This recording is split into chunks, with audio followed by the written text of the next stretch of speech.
Bulletin में मैं हूं आपके साथ अवंतिका श्रीवास्तव। सबसे पहले छत्तीसगढ़ का जिक्र, जहां पूर्व मुख्यमंत्री भूपेश बघेल की जल्द ही मुश्किलें बढ़ सकती हैं।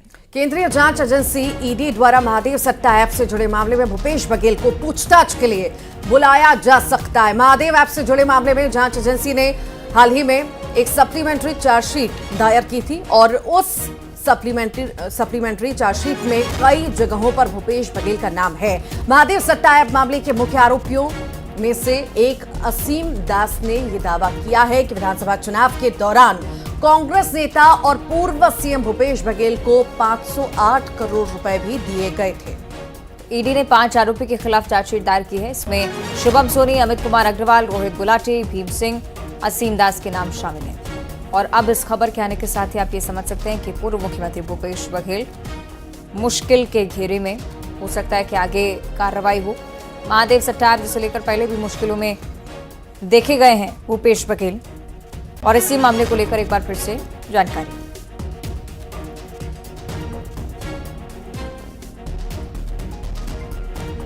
तो भूपेश बघेल की मुश्किलें अब बढ़ सकती हैं। सप्लीमेंट्री चार्जशीट में भूपेश बघेल का नाम शामिल होना बताया गया। कुछ 500 करोड़ रुपए का लेन देन जिसका जिक्र है।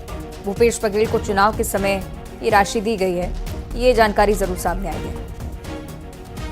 सही कि शंकर आनंद हमारे साथ लाइव जुड़ रहे हैं, उनका हम रुक कर लेते हैं। शंकर, बताइएगा क्या कुछ प्रक्रिया है अभी तक, चूंकि कार्रवाई को हमने देखा है, आने वाले समय में कार्रवाई की प्रक्रिया में क्या बदलाव रहेगा? देखिए, सबसे बड़ी बात है कि जांच एजेंसी ईडी के द्वारा जो सप्लीमेंट्री चार्जशीट फाइल किया गया, उस सप्लीमेंट्री चार्जशीट में कई जगहों पर छत्तीसगढ़ के पूर्व मुख्यमंत्री भूपेश बघेल का नाम है। हालांकि ये चार्जशीट जो है, उस चार्जशीट में 5 लोगों को आरोपी बनाया गया है। उस 5 आरोपी का नाम है शुभम सोनी, अमित कुमार अग्रवाल, रोहित गुलाटी, भीम सिंह और असीम दास। देखिए, इसमें 2 लोग जो है सबसे महत्वपूर्ण कड़ी हुए हैं, एक शुभम सोनी और एक असीम दास। असीम दास को पैसे के साथ में रंगे हाथ गिरफ्तार किया गया और शुभम सोनी का जो स्टेटमेंट है वो बेहद महत्वपूर्ण रहा था इस मामले में। और जिस तरह से महादेव ऐप से जुड़े मामले में जिस तरह से जांच एजेंसी ईडी के द्वारा तफ्तीश की जा रही है, इस मामले में अब तक कई आरोपियों की गिरफ्तारी हो चुकी है। और जिस तरह से इस मामले में सप्लीमेंट्री चार्जशीट जो फाइल किया गया है, और उस सप्लीमेंट्री चार्जशीट में पूर्व मुख्यमंत्री भूपेश बघेल का नाम का जिक्र किया गया है, तो एक तरह से कह सकते हैं कि उन्हीं मामलों की गंभीरता को देखते हुए जल्द ही भूपेश बघेल को पूछताछ के लिए समन भेजा जा सकता है और उन्हें पूछताछ के लिए रायपुर स्थित दफ्तर में बुलाया जा सकता है। और अगर उनसे पूछताछ की जाएगी तो निश्चित तौर पर अपने आप में कई मायनों में ये खबर बड़ी हो सकती है। और देखना लाजमी होगा कि जिस तरह से एक आरोप तो बेहद संगीन लगा था इस मामले में कि तकरीबन 508 करोड़ रुपया भूपेश बघेल को दिए गए थे। और इस मामले में जो शुभम सोनी का जो स्टेटमेंट है, वो स्टेटमेंट बेहद महत्वपूर्ण है। इसके साथ सिर्फ शुभम सोनी नहीं, बल्कि और भी कई ऐसे आरोपी हैं जिसका स्टेटमेंट इस मामले में लिया गया था। और उसके बाद इस मामले में कई अन्य आरोपियों का जो बयान को जिस तरह से दर्ज किया गया, तो उसी के आधार पर जांच एजेंसी आगे पूछताछ करना चाहती है, इन तमाम तथ्यों को खंगालना चाहती है। और कह सकते हैं कि आने वाले दिनों में जब उनको पूछताछ के लिए बुलाया जाएगा तो उनकी जो मुश्किलें हैं वो आने वाले दिनों में और ज्यादा बढ़ने वाली है, क्योंकि इस केस में कुछ अन्य आरोपियों की भी गिरफ्तारी जल्दी होने वाली है। और इसके साथ ही जो कुछ आरोपी हैं जिसे विदेश में डिटेन किया गया है, जैसे रवि उपल की बात करें, रवि उपल एक इस मामले में मुख्य सरगनाओं में से एक है, जिसे भी फिलहाल यूएई में डिटेन किया गया है, उसे वहां पर नजरबंद करके रखा गया है। तो उसे भी भारत में लाने के लिए, उसके प्रत्यर्पण कराने के लिए अभी काफी प्रयास किया जा रहा है और जल्द ही उसे भारत में लाया जाएगा। तो एक तरह से कहा जा सकता है कि ये भी भारत सरकार के लिए एक बहुत बड़ी सफलता होगी। वाकई, क्योंकि चुनावों के दौरान शंकर आपने भी देखा कि किस तरह से ये मुद्दा बहुत गरमाया हुआ था और लगातार भूपेश बघेल इससे इनकार कर रहे थे और कह रहे थे कि इन मुद्दों को लेकर के राजनीति बीजेपी कर रही है। पर अब जिस तरह से चार्जशीट में भूपेश का नाम है, कहीं ना कहीं मुश्किलें अब बढ़ती हुई नजर आएंगी बहुत ज्यादा भूपेश बघेल के लिए। चार्जशीट में देखिए 2 तरह से नाम होता है कई लोगों का। पहला नाम होता है कि क्या भूपेश बघेल को आरोपी बनाया गया है, तो फिलहाल भूपेश बघेल को आरोपी के तौर पे उनका नाम सामने नहीं किया गया है।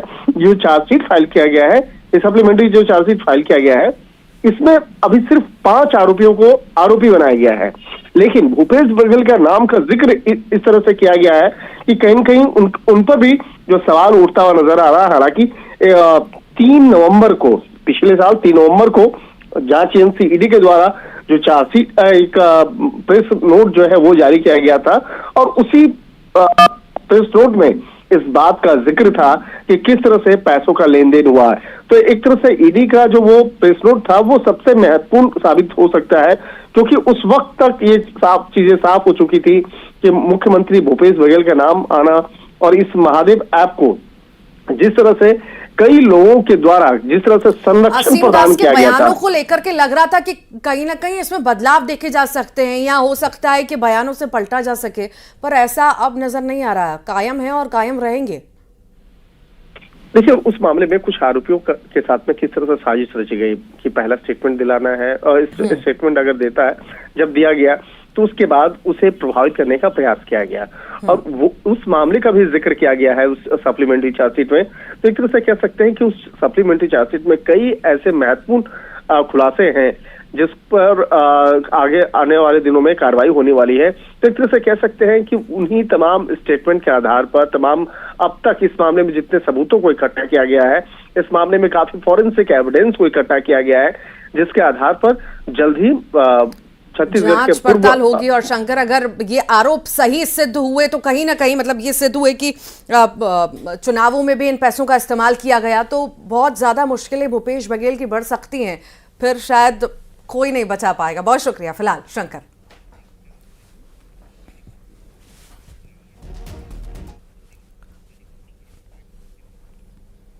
और अब देखिए सुपरफास्ट 100।